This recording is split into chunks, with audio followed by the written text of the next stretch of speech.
Hey, what's up, you guys? It's Jackson here. Welcome along to a Formula Vee track guide here at Charlotte Legends Road Course along. Yes, this is a real racetrack. No, I don't know why we're racing it in official racing, but here we are racing at Charlotte Legends. It's quite a weird track. I got to be honest, the first time I drove it, I thought it was the worst track ever created. But to be honest, after a few laps around here, once you get the flow, it's not too bad. It's kind of interesting, actually, a different layout, something we don't get to race very often. Technical, some fast bits, some slow bits. So it's quite interesting. Just before we jump into it, if you do learn anything from this track guide, I'd really appreciate it if you hit that like button, just to help me out with the YouTube algorithm and all that fun stuff.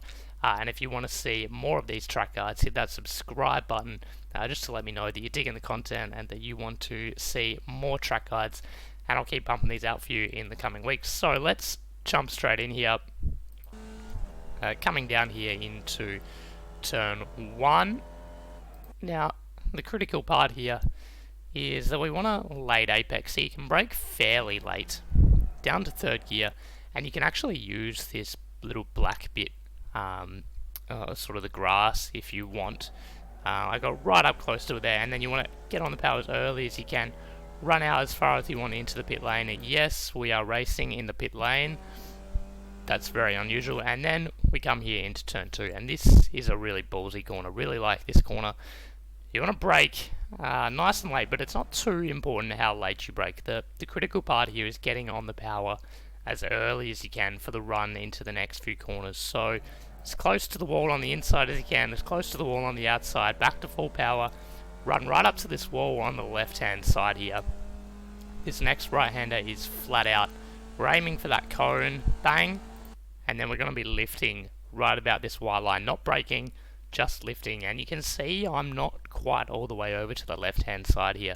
I found that while you can go out there, it makes it much more difficult to get the car turned into this next right-hander. So if you just stay around mid-track, lifting at this white line, you can get the car turned in much nicer. So there we go, lifting back on the power nice and early, and we're targeting this cone. This track's really nice how it's got a bunch of cones on the apexes of corners. Quite helpful reference points. Back to full power, you can use all this runoff all the way. Just don't want to go on the grass, obviously, because that will be a 1x and that will ruin your lap if you're in qualifying, but you can go all the way up to the grass. And then this next right-hander, again, just a little lift, and we're aiming for this wall. Get as close to the wall as you possibly can. Back to full power once you're at the apex. Don't really want to use all this runoff. You can, but it makes this next left-hander pretty difficult. But that being said, you don't have to go all the way to the right either. Again, you're somewhat mid-track. On the brakes, kind of clipping the apex there, but we're focused on this apex on the second part of this corner. So running it out wide, I was back to full throttle. I'll just run that back. We're back to full throttle for a little bit, and then lifting, playing with the throttle a bit. This cone is the real target for the apex. Hit that one back flat out, and then we're just going to lift for this right-hander. Get it turned in, and this cone is where you want to be apexing. You can accelerate earlier, but what you'll find is you get a whole dose of understeer from about this point here, and you'll just push straight out that way, and that will really hurt your lap time. So you want to be patient on the throttle. I was actually accelerating a little bit earlier than that cone on that one. Make sure, around that cone, that blue sausage curve, you can get back to full throttle, and then that allows you to not push out too far that way.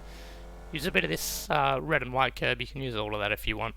And then just a tiny lift. You'd see about not even half throttle, just to get the car turned in for this right-hander, back flat out, then you're coming over the crest into this left-hander. Now this corner's a little bit of a tricky one. I've spun here a few times. You come in, you see we're quite far over to the left-hand side of the road because you've come out of that right-hander down the hill, which is okay. You don't need to be over here or anything, but we're braking sort of just after this sign here, but before the cone, obviously. Somewhere in there, braking, and then getting off the brakes quite early. Just want to be careful. The transition over this road where the different configurations are, the car can get a little bit unsettled, and that's where you might have a spin. So just be careful on that weight on the accelerator. And then once we hit this first cone, we want to be back to full power, holding it nice and tight to the left. Then we're going to be braking for this essentially final corner, getting it turned in. And again, this first cone is the apex to floor the power. There we go. And you don't need to be going all the way out there to the left. That's just throwing away lap time. Keep it nice and tight to the right. Flat out through this little chicane, close to the wall on the left, close to the wall on the right. Grab fourth gear, and we will cross the line for a 1:24.678. So that's a lap of Charlotte Legends Infield Road Course long. That's a mouthful, geez. If you did find this video helpful, as I said, hit the like button. If you let me know what lap times you're doing in the comments below, and if you have any questions, do drop a comment. If you would like some more tips, some one-on-one driver training, I'd love to help you out actually. So there's a link down below that you can click. I do 1 hour sessions for one-on-one driver training. It's just 20 iRacing credits for a 1 hour session. I'll set up a private hosted session for the two of us. We'll go through a whole bunch of stuff, driving tips that you can take to any racetrack to help you get faster, as well as a few setup tips if you want that as well. We can do it in the Formula Vee, we can do it in a whole bunch of other cars as well. So hit that link down below to learn more, and otherwise, we'll see you next week.